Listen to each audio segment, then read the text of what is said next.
And we are live. Welcome, mystery and thriller fans, to our pre-Halloween extravaganza. We are thrilled to welcome back to the show for the fourth time Tess Gerritsen, here to give us the inside scoop on her brand new red hot ice cold book, The Spy Coast. Tess, welcome to Mystery and Thriller Mavens. Tell us about this book. Oh, it's so good to be back. Well, maybe I should tell you where the idea came from.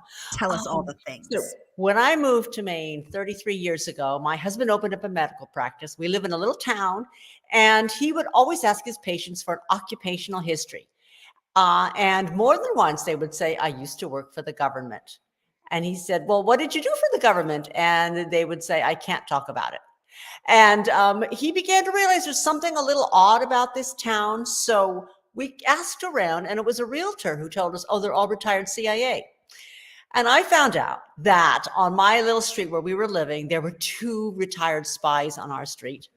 I found out that the parents of my son's really good friend, they were married CIA spies who had retired. So I was like, who are all these people and why are they coming to Maine? Why are they retiring here? And that's what got the idea going, because I thought, all these people, I see them every day in the library. I see them at the post office, and they look ordinary. They look like regular people. Some of them have silver hair. What are their lives really like? So that got the whole idea going for The Spy Coast. And it's about a 60-year-old woman who's a chicken farmer. Her name is Maggie Bird. She doesn't talk about her past, but we find out pretty soon that she's a very good shot. And then a dead body shows up on her driveway, and people realize, oh my gosh, what is going on here? And she knows what it is. It's a calling card from her past, and it's coming to catch up with her. So she has to call on her very good friends who happen to live in the same town. They're all retired spies. And we get to see what 60, 70-year-old spies do after they retire.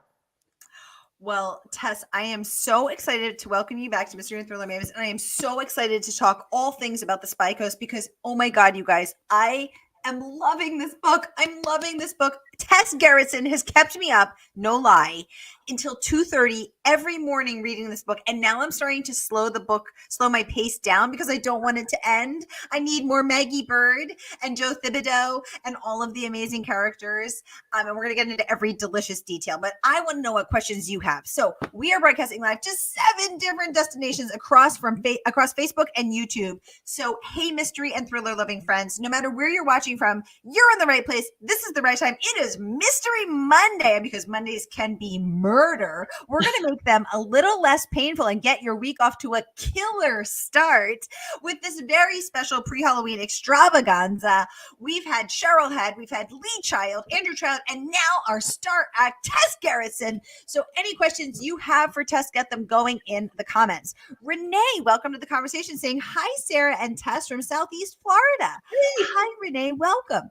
Robin, welcome, saying hello, Sarah. You look marvelous. Oh, thank you, Robin. I'm investigating all the best books in crime fiction today, and that is my costume.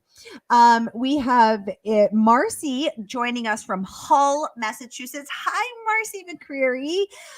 Renee is saying she is looking forward to reading The Spy Coast. Oh my God, Renee, you are going to love this book. So we have multiple points of view. So we've got Maggie Bird, who is a chicken farmer, really a CIA. Now, Tess, you get into a lot of details about birds, including the different colors of their eggs. Do you have chickens? How do you know about chickens? My son had a flock of about 70 chickens, and I would have to babysit them when he'd go away. So I know about chickens, and I know about eggs, and I know about how delicious they can be, but I also know they're a lot of work.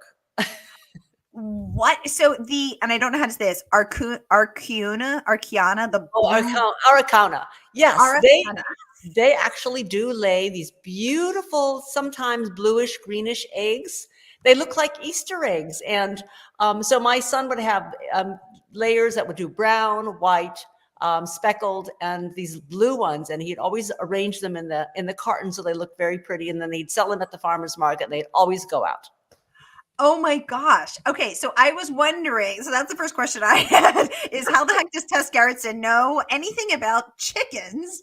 Because there's a scene in the book where a patron in a restaurant starts choking and a character has to slice open their neck to get some air going. And I thought, oh yeah, Tess Gerritsen's a doctor, but how the heck does she know about chickens? So now we know. Yes, That, now you know. oh my They're God. nice. They're very nice animals, but roosters can be really, what I discovered is that roosters are really, they're sexual harassers. These poor hens, they were bothered by the roosters. I mean, it was like, get it down to one rooster. That's all you need. No more. Wait, I didn't know that. Yes, they Oh my are. God, that is crazy. Okay, okay. I'm learning even more about about chickens. Thank you. And thank you, Tess. Oh my God. Robin is saying, so we learned very early in the book that Maggie Bird is a great shot thanks to her CIA training. Robin saying, for some strange reason, I'm a very good shot as well. I think I'm going to like this book. So, I think you will like this book because not only is Maggie Bird a great shot, she is a badass, kick-ass female character. Tess, why did you want to write this book now? Well, now because I'm getting older and I identify with what it's like to be, to get older and to have people not pay attention to you anymore, or to Mm. start feeling like you're ignored when you have so many things and so much knowledge to share. So I thought it would be interesting to have these really smart people, these 5 smart people who are all retirees. Everybody thinks, oh, they're just, gray-haired people. They just work at libraries and things. And it turns out when they get together for martinis, once a month, because they have a book club, they trade gossip, they trade intelligence, and they also work together to solve the crimes that the local cop she's just a little bit behind them, but she's a very smart cop. So it'd be just fun to see, for a change, older people outsmart everybody else. Ooh, now let's talk about, so your second point of view. Joe Thibodeau has just Mhm. taken over as police chief of the little town of Purity. Tell us about writing her. Well, she is very much like the really solid Mainers that I know here. I mean, I've lived here for 3 decades. Jo is a multi-generational Mainer. She knows her town. She protects her town. She's a very smart, hard driving, kind of like a bulldog. She will chase everything down, but she doesn't have this international sophistication that these other 5 people do. She doesn't have out of her fingertips ways to come up with intelligence that the way they do. So when she first encounters them during the investigation of this dead body in Maggie's driveway, she thinks, who are these people? Why do they always show up at crime scenes? And I thought that was fun to watch that conflict between young and old, between local and people from away. One of my favorite scenes is when the local police show up when the dead body arrives in Maggie's driveway, and they're like, oh, can we notice you have a security camera up there, could we take a peek? And Maggie says, oh sure. She leads them into her battered old laptop, which has a screensaver of course, a chicken. And they're thinking that she's this doddering old lady chicken farmer. And then she logs in, a 24 character super secret password, her fingers flying as fast as she can. And then all of a sudden is this state of the art 16 security cameras, high definition. And they're like, who is this lady? Tess, I laughed out loud. I literally laughed out loud. That was such a great, because you capture it so well of like, oh, ma'am, Granny Chicken Lady, can we look at your security camera? She's like, pshaw. It's like, oh, yes, exactly. It's a space age stuff she has in her old farm. Oh my God, I love it. We have a mystery user saying hello from Minnesota. Ooh, very CIA, very undercover. I'm loving it. Debbie, welcome to the conversation. She says, Tess, did you interview your neighbors who are ex-CIA for details of the book? I am reading it now and it's very interesting. I know who they are. I know who some of them are, but they don't talk. So I really got a lot of my information, and this is what I love to do when I plunge myself into a new culture, is read memoirs. So I read a ton of CIA memoirs by people who have been in the business and who talk about it. And I was really after the emotional toll of being in the agency. What is it like to not really be able to trust people? What does that do to your communication with your spouse? So I relied on memoirs and a lot of local gossip. It's funny. It's like one of the worst kept secrets in Maine that we have a ton of CIA people here. We all know it. We all talk about it. The only thing that we're all wondering is, how did they all end up here? Why are they here? Yeah. And I've heard a lot of different theories from various people. One is that the realtor says, "Oh, they have a retirement magazine, and the retirement magazine said this is a great place to retire to." I kind of doubt that. I think that, word of mouth gets them here. It's also that people in Maine they're very respectful of your privacy. They don't go prying. Mm. And there's also this almost critical mass of people in the mid-coast who are ex-State Department, a lot of people from the Foreign Service. So you have people with an international, view of what's happening in the country and around the world. And finally, there was, I don't want to talk too much about it, but there was a bit of an operation up here in the mid-coast by the CIA. They did have a history here of some projects that they were working on. And this was also a state where I think they had a lot of safe houses. Interesting. We have another mystery user saying hello, but that's her signature code hello. So I think that's Leslie from Canada. Because guess what, Leslie? I'm not. I'm a detective I'm a crime fiction writer by day, and a detective by night. Robin saying most of us of a certain age have a bizarre skill set, and I think it's wonderful that you're embracing them. Yes. Well, Yes, said. it's sad because as we retire, some of this wisdom is not being passed on. When I did a book called Gravity about the space station, and I was talking to a lot of real old timers who were working in the old Apollo project, and people who remember what it was like to send a rocket to the moon. Well, they're all gone, and now they have to look back at all the records and find a history of old wisdom, things they've tried, things that didn't work, because the old guys are gone. Ooh, yeah, exactly. And I think it's interesting because in our culture, in some other cultures, for instance, the Chinese culture, maturity and old age are prized and praised and valued. But in Yes. American culture, it's kind of like this: go take a nap, go away. But there is a wealth of information that we are losing because we're not tapping into that. And that's a really great point. Thank you. Well, some of it is the arrogance of youth. And you know what it's like. When you're young, you think, oh, Dad, he doesn't know anything. My parents are clueless, blah, blah, blah. And it's only when they become adults that they thought, actually, Dad did know quite a bit. Dad could do things with his hands that I can't do. He knows how to repair cars. Yeah, there's a whole generation of kids who don't know how to work with their hands. And that wisdom is disappearing as well. Exactly.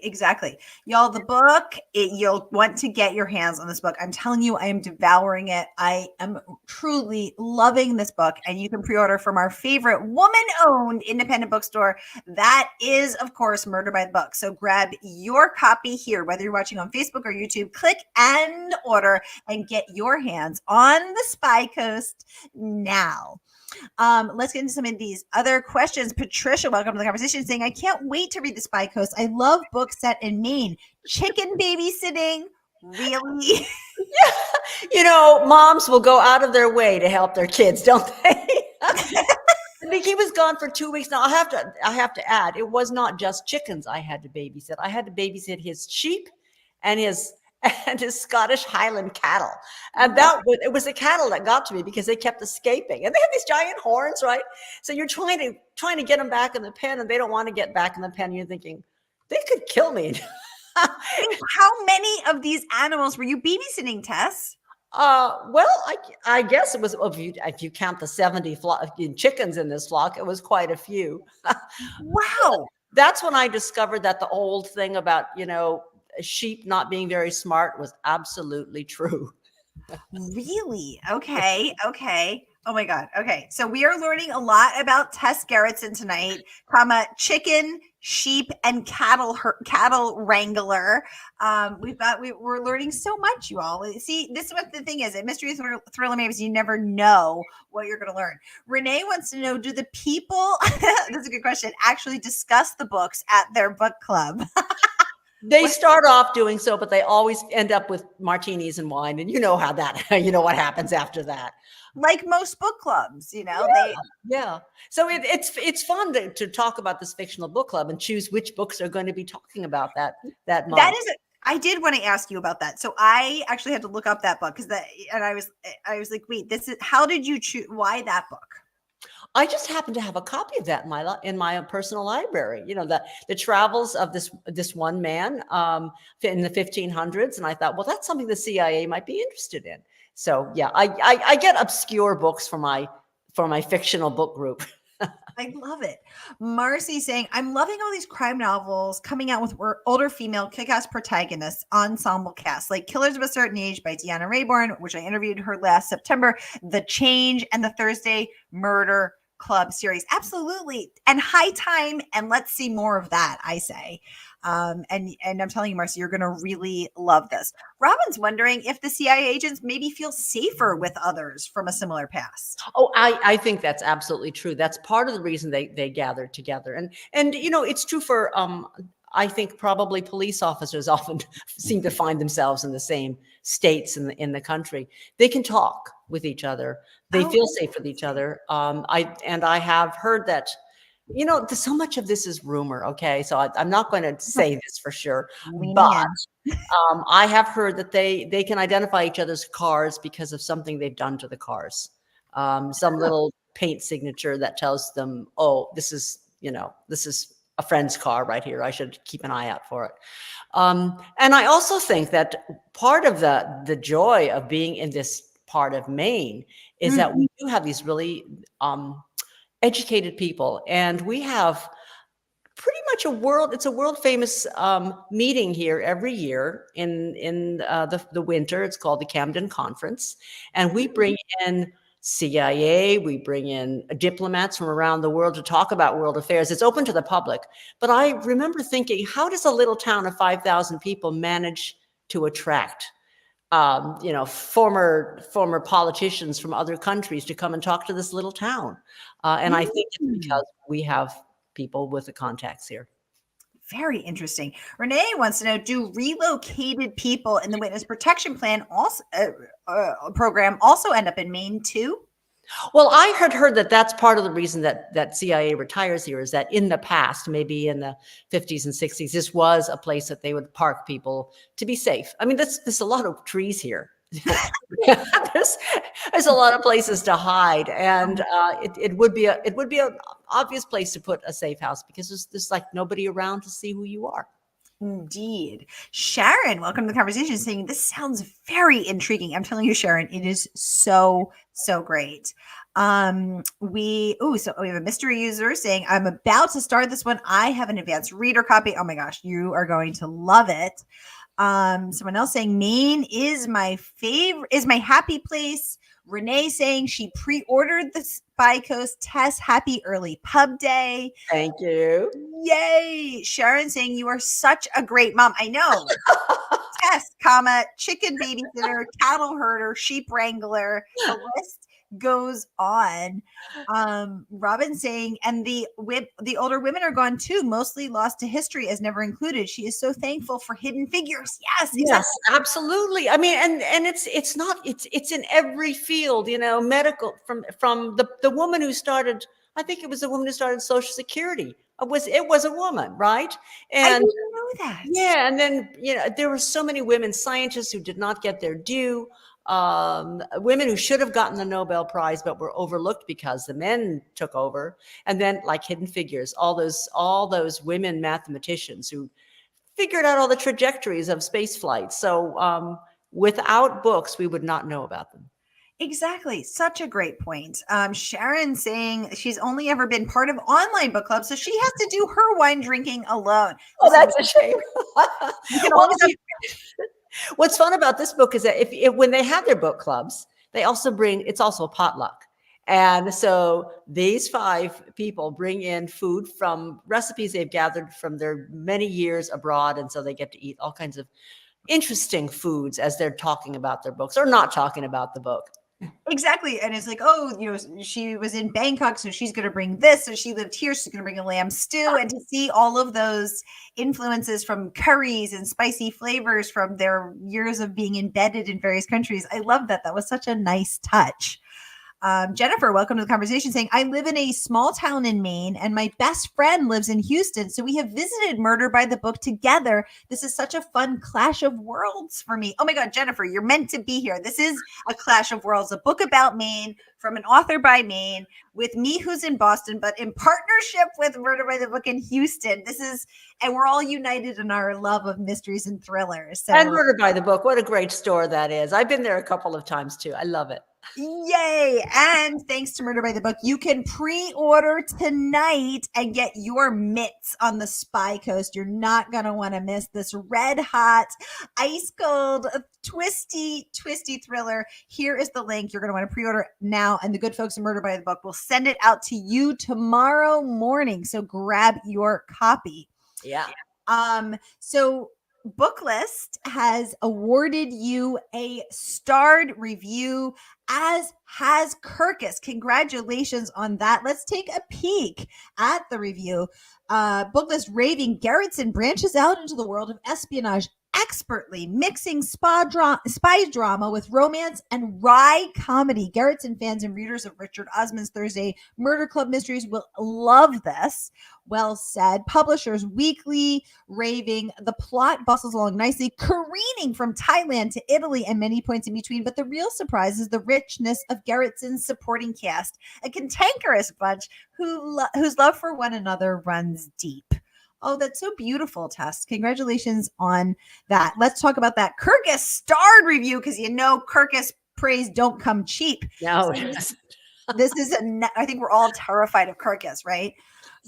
This is a nice take on retirement. 5 old spooks whose bones may ache, but whose minds remain sharp. You can expect mystery, action, and bloodshed in this exciting thriller launched straight from the peaceful shores of Maine. Again, a starred review from Kirkus. Congratulations, Tess, and so well earned. And they're not the only ones raving. In fact, our prior guest, New York Times bestselling author Lee Child, had some wonderful words of praise as well. Let's take a peek at that. Lee raving powerful, resonant, absorbing. I'm going to pop this up so we can all read it together. Freighted with menace and suspense, Gerritsen is a born storyteller, and this new series showcases her talents more than ever. Irresistible and highly recommended, says Lee Child, the #1 New York Times bestselling author of the Jack Reacher series. Thank you, Lee. that meant a lot to me to hear that, because I think that he also, we're all getting older, and I think we're just all looking back at our lives and wanting to bring that richness into our books. And that's I think what we're all probably identifying with in this particular story. Oh, well, Tess, I am just absolutely loving this book. And it's so wonderful to see your work honored. David Baldacci also raving. Tess Gerritsen writes in a smoothly elegant story. It's always a delight to read her. I mean, I just could go on and on. Tess, I mean, you tell us what you have learned from your storied career, which only continues to elevate you elevate your craft and continue to challenge yourself as a storyteller. Tell us, what you've learned and what you hope to continue to rise to.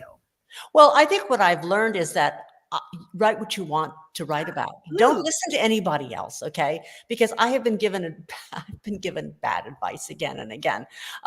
Once writers feel like they get stuck in this box. So they've been writing romantic suspense, for 10 books. You got to keep on writing romantic suspense. Well, no. What if you want to write a ghost story? What if you write a science fiction? Now, I know it's supposed to be out of brand. You're supposed to be branding yourself. But to last a long time in this business, and I've been writing for 36 years now, the only way I could have survived this long was to do what I really wanted to do. And I think that otherwise you feel bored, you feel trapped, you get stuck in a drawer. And the fun of this profession is writing the stories that really move you. Oh, I love that. Catherine saying, okay, I am adding this to my TBR ASAP, right, Kath? Catherine, you are sold because this book is so great. Renee saying such fantastic reviews. Absolutely, absolutely. Robin saying, yes, this book is now on my list Well, thank too. you. I should add something too that Amazon Studios has optioned it, so we are hoping for development. I think they're thinking about television. Oh So my God. I can let's hope there'll be a Maine-based television show out of this. Yay! Oh my God, Tess, I can totally see this. I mean, from the opening scene with the fox and, and I mean, all of these characters are so vivid. Lester Yount, her next door neighbor, her cantankerous, next door neighbor, his granddaughter, Callie, retired professor from MIT. Like you said, capturing that intellectual vibrancy of Maine. But this, wonderfully, sort of crazy, cantankerous, Well, what's so much fun about Maine is that you have these really, brilliant and accomplished people, and you can't tell because they drive around in these old cars, they wear tattered jeans, they don't cut their hair, they have beards. Because here you can get away with that. You don't have to dress up. I don't think I've ever seen anybody in a tuxedo ever in the state of Maine. And yet we have people who are brilliant scientists, and we have movie stars, and we have all kinds of celebrities up here. And this is where they can let down their hair and be who they really are. Well, I think you're going to have a whole lot more celebrities now that Amazon Studios has optioned the series. Oh my God, Tess, congratulations. I can't wait to see the stampede of stars, going up there to film this on site. I'm so excited. Renee saying, wow, congratulations. Oh my God, we're all so excited. Catherine saying, wowzers, terrific. Sharon saying, you are one of my go-to authors. Absolutely. We're all just so excited to see this. Tess, who would you see as your Maggie Bird? Of course, we all see Helen Mirren, right? Because of Red. It's hard. Yeah, Helen Mirren. I try not to cast things in my head because I'm always taken aback when I finally see who they do cast. But I think this is a wonderful opportunity for actors who may not be getting any roles because they're in their 60s and 70s. It's not easy on American television to keep that career going as an actor. Oh my God, we have so many. I mean, Jane Fonda, Lily Tomlin. I mean, there's so Dame Maggie. Oh my gosh, what's her name? Smith, Dame Maggie Smith. I mean, Kathleen Turner. Oh my gosh, my brain is just exploding. I'm so excited. And then the men too. I mean, we've got some gorgeous men in the story too. So. Who would be Danny Gallagher? In their 70s. Oh, yeah, Danny. Oh, yeah. Danny, my beautiful, beautiful young Danny. Beautiful British Danny. Yes. Welcome to the conversation, AGL, saying, I love Tess books. I'm missing New England this time of year. I'm now along the seacoast of Scotland. Yes, Maine folk dress down, even if wealthy. It's the same in Vermont. Yes, that very New England. Yes. They're practical, and the great thing is that the other thing is their cars. I mean, I have never seen such junky cars driven by such wealthy people. Oh my gosh, it's so true, and it is uniquely New England. This sort of very puritanical, modest.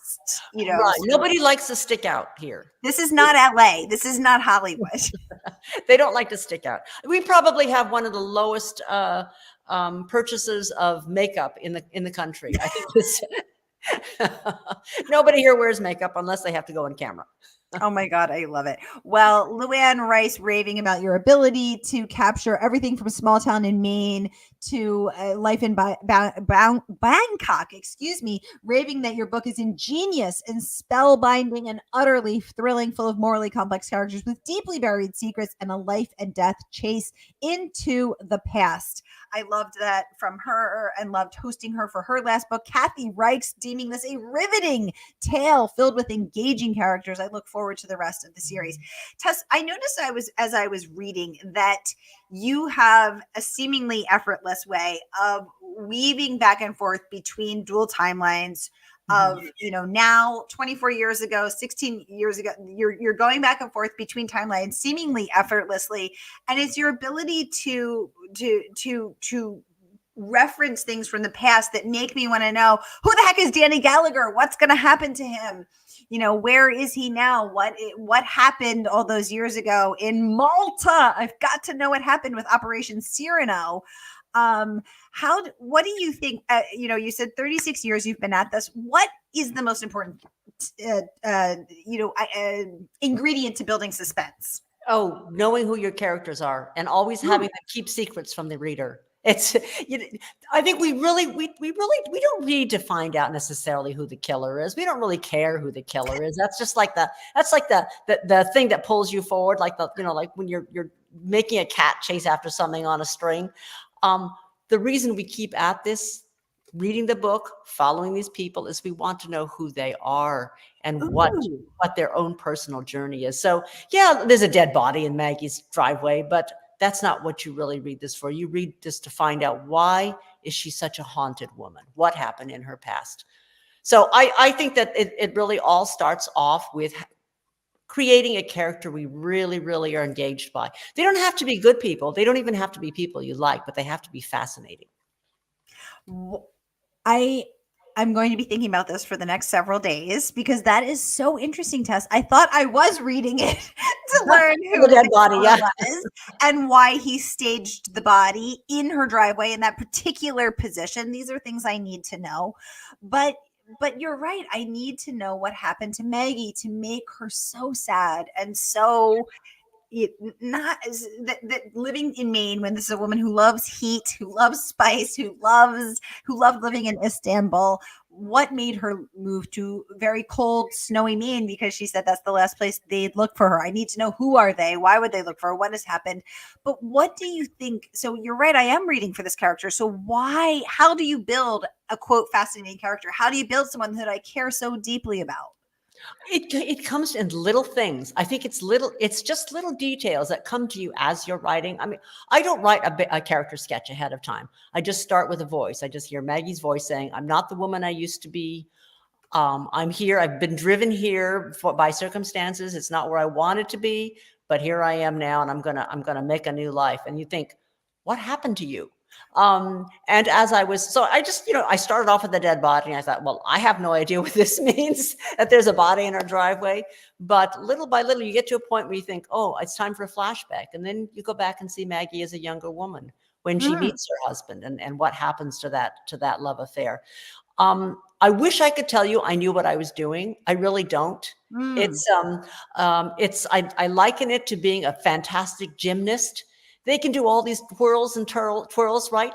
But they can't really tell you how they do it. They just do it. Interesting.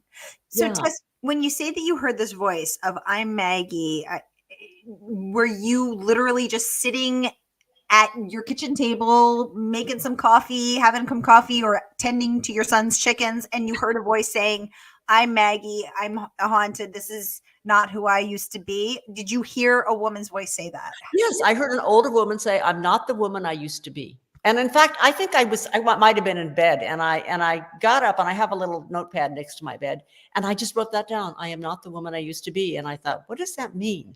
And sometimes that's like the first thing that starts a story, is a character saying something puzzling to you. And I find that if you can hear their voice in your head, you can tell so much about them. You can tell, well, just like anybody's voice, you can tell their age, you can tell whether they're male or female, you can tell their educational level by their vocabulary, by whether or not they're humorous or they're not humorous.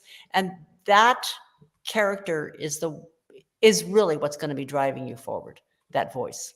Oh, Tess, I love it. So you're just laying in bed one night and you hear an older woman's voice say, I'm not the woman I used to be. You write it down, and that's how Maggie Bird came to you. Right. And the first thing I thought was, okay, she's not the woman she used to be because her joints ache. She has, she says, I used to be able to jump out of a sports car in high heels. And I thought, why would she do that? So these little details come in. I think that the very first scene is she's protecting her flock of chickens. There's a fox that's bothering her chickens, so she has to shoot the fox. And you watch her do it in one shot, and you think, what's there? Why is she so good with the rifle? These little mysteries that I present to the reader are also mysteries that were presented to me by Maggie. Ooh. You never know. I mean, it's one of these things where writers forget they left the gun on the mantelpiece. They put it in there at an earlier scene, and they don't know why they did that. But maybe 2/3 of the way through the story, they think, "Hey, I left a gun on the mantelpiece. I can use that particular detail." So we're always laying down details that seem trivial at the time, that maybe don't mean anything, but Ooh. they come back. They come back and are useful to either explaining your character or helping you further the plot. Oh, Tess, I love that. I love that. Um, Sharon saying the mystery of a mystery writer and their craft. Indeed. And we are getting an inside scoop. Stacy, welcome to the conversation, saying, I think I need to go and hang out at a coffee shop in Camden to eavesdrop. Exactly. Lisa saying, oh my, this was such a great read. Renee saying, is there any way to get leaded gasoline? AGL saying, yes, junkers for cars, but excellent home studies or libraries. Oh, Yes. And probably guns too. oh gosh, yeah, exactly. Well, CJ Box raving Tess Gerritsen is a brilliant must-read novelist. Let's pop this up so we can all read it. This excellent praise from CJ Box. And she has done it again with the Spy Coast. Readers will want to follow the adventures of Maggie Bird and her band of Mainer compatriots for a long, long time. Well said, Mr. Box. Patricia saying this will be on my to read list. It sounds so good. I love a murder mystery with interesting characters. Y'all order the book tonight. You will thank me later, and I am going to buy one lucky winner a copy because that's how much I love this book. So I'm going to go through the comments. Tell me you're watching if you haven't commented already, so that I can make sure to include you, and be sure to pre-order. Tess Gerritsen, it has been such a mind-opening, heart-filling, thought-provoking time to interview you again. Thank you so much for coming back. Anne Cleves also saying she loved it, calling it a hugely entertaining read. Don't trust me, trust Anne Cleves. Tess, thank you so much for coming on. Y'all, if you haven't commented yet, comment now so that I know you are here and can consider you in the giveaway. Tess, I cannot wait for Maggie Bird book 2 in the Martini Book Club series. Jill saying she is watching and anxious to read this book. Randy, welcome to the conversation. So good to see you and your little black cat. Perfect for Halloween. Patricia saying she likes my hat. Thank you. This is my Halloween costume. Tess, you have to come back when book 2 is out, okay? I sure will. All right, y'all, that is a wrap on Mystery Monday. I hope your week is, I'm seeing the comments scrolling. I see you all. Keep it going. That is a wrap on Mystery Monday. Hope your week is off to a killer start. Have a very happy Halloween tomorrow, and I will see you all next week. Take very good care until then.